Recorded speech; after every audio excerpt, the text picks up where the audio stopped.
Have you ever felt like your entire life was a lie, built on promises that crumbled in a single moment?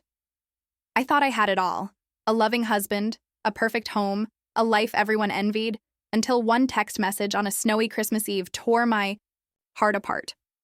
The living room of our Los Angeles bungalow was aglow with twinkling fairy lights, the air heavy with the scent of pine from our over-decorated Christmas tree, and the sweet warmth of mulled wine simmering on the stove. Laughter spilled from the kitchen, where my husband Jack was mixing cocktails, his charm lighting up the room like always.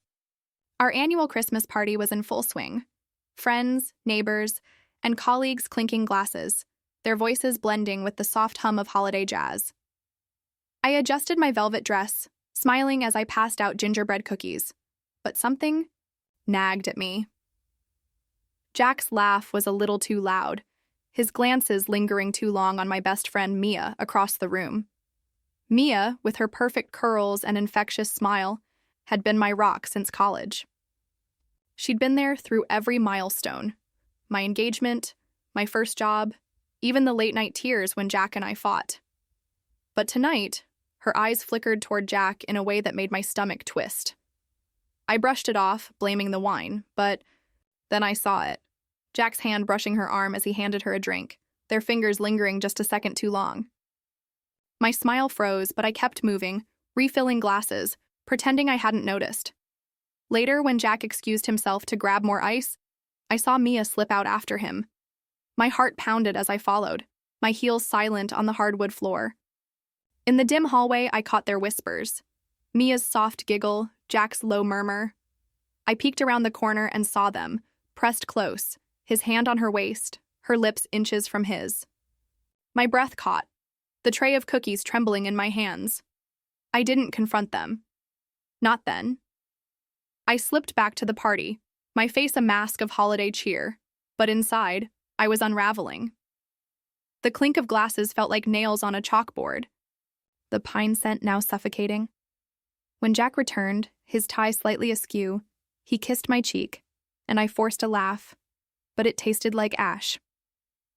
That night, after the guests left, I lay awake beside him, his steady breathing a cruel reminder of his betrayal. The next morning, I found his phone on the counter, left unlocked in his rush to walk our dog, Cooper. My fingers shook as I opened his messages. There it was, a thread with Mia, months long, filled with late-night plans, heart emojis, and words that made my vision blur. I love you. She'll never know.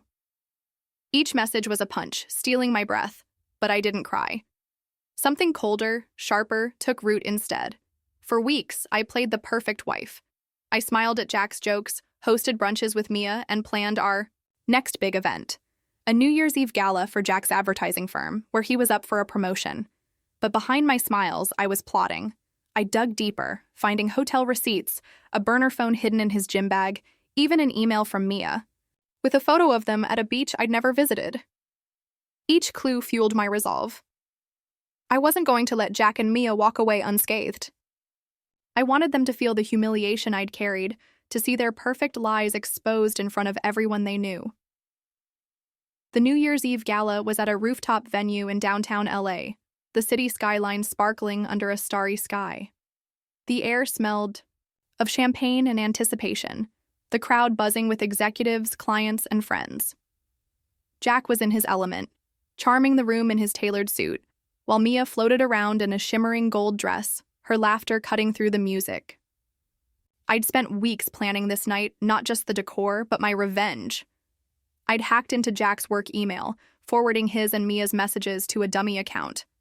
I'd also found a video, a blurry clip from a bar's security camera, showing them kissing in a booth. I uploaded it to a USB drive, my hands steady despite the fire in my chest. As the clock neared midnight, I took the stage, a glass of champagne in hand.